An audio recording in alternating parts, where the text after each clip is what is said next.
السلام عليكم ورحمة الله وبركاته إن الحمد لله والصلاة والسلام على رسول الله أعوذ بالله من الشيطان الرجيم أفحسبتم أنما خلقناكم عبثا وأنكم إلينا لا ترجعون প্রিয় ভাই এবং বোনেরা, আজকে আমরা আলোচনা করব আমাদের সৃষ্টিকর্তাকে, কেন আমাদেরকে সৃষ্টি করা হয়েছে, এই দুনিয়াতে আমরা কেন এলাম, আমাদের সৃষ্টির উদ্দেশ্য কি। মহান আল্লাহ তাআলা পবিত্র কোরআনের সূরা জুমারের ৬২ নম্বর আয়াতে বলছেন, আল্লাহু খালিকু কুল্লি শাই, আল্লাহই সবকিছুর স্রষ্টা। আল্লাহ তাআলা আরও বলেন সূরা ফাতিরের ৩ নম্বর আয়াতে, হাল মিন খালিকিন গায়রুল্লাহ, আল্লাহ ছাড়া কি আর কোনো স্রষ্টা আছে, অন্য কোনো স্রষ্টা আছে।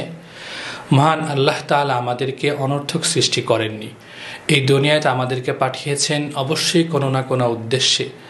মহান আল্লাহ তাআলা পবিত্র কোরআনে বলছেন, আফা হাসিবতুম আন্নামা খলাকনাকুম আবাসান ওয়া আন্নাকুম ইলাইনা লা তুরজাউন, তোমরা কি মনে করো তোমাদেরকে আমি অনর্থক সৃষ্টি করেছি, তোমরা আমার কাছে ফিরে আসবে না, তোমরা কি এমনটা মনে করো। আল্লাহ তাআলা পবিত্র কোরআনে আরও বলছেন, ওয়ামা খলাকনাস সামাওয়াতি ওয়াল আরদা ওয়ামা বাইনাহুমা বাতিলা, এই আসমান এবং জমিনের মাঝে যা কিছু আছে আমি কোনো কিছুই অনর্থক সৃষ্টি করিনি। তো আল্লাহ তাআলা আমাদেরকে কেন সৃষ্টি করেছেন, আমাদেরকে সৃষ্টির উদ্দেশ্য কি, এই দুনিয়াতে আল্লাহ তাআলা আমাদেরকে কেন পাঠিয়েছেন। আল্লাহ তাআলা সূরা জারিয়াতের ৫৬ নম্বর আয়াতে বলছেন, ওয়ামা খলাকতুল জিন্না ওয়াল ইনসা ইল্লা লিয়াবুদুন, যে আমি মানুষ এবং জিন এই দুই জাতিকে সৃষ্টি করেছি আমার ইবাদতের জন্য। লিয়াবুদুন অর্থাৎ লিয়ারিফুন, আল্লাহ তাআলাকে জানা, আল্লাহ তাআলাকে মানা, তার পথে চলা, তার ইবাদত বন্দিগি করা। আল্লাহ সুবহানাহু ওয়া তাআলা আমাদেরকে এই দুনিয়াতে পাঠিয়েছেন তার ইবাদত বন্দিগির জন্য। তাহলে আমরা তো এই দুনিয়াতে আমাদের সংসার আছে, আমাদের চাকরি আছে, আমাদের ব্যবসা, আমাদের ক্ষেত খামার, আমাদের দুনিয়ার জিন্দেগি, আল্লাহ তাআলাকে আমাদেরকে তাহলে এগুলো একদম বাদ দিয়ে শুধুমাত্র আল্লাহ তাআলার ইবাদত মসজিদেই বসে থাকতে বলেছেন?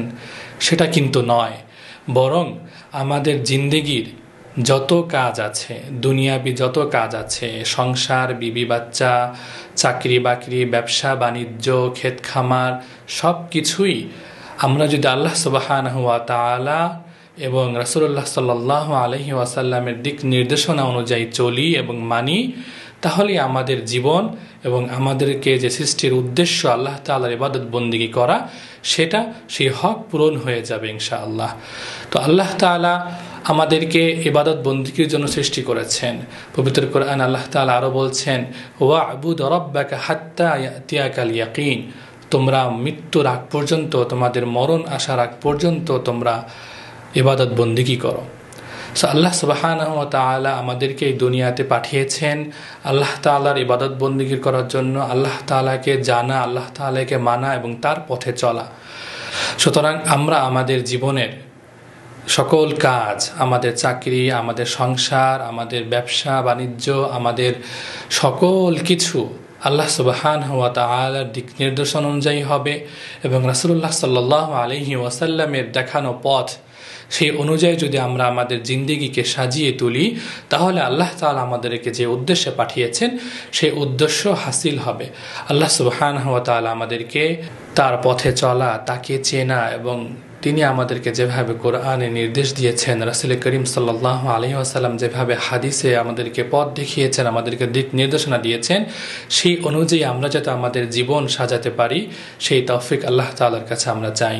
আসসালামু আলাইকুম ওয়া রাহমাতুল্লাহ।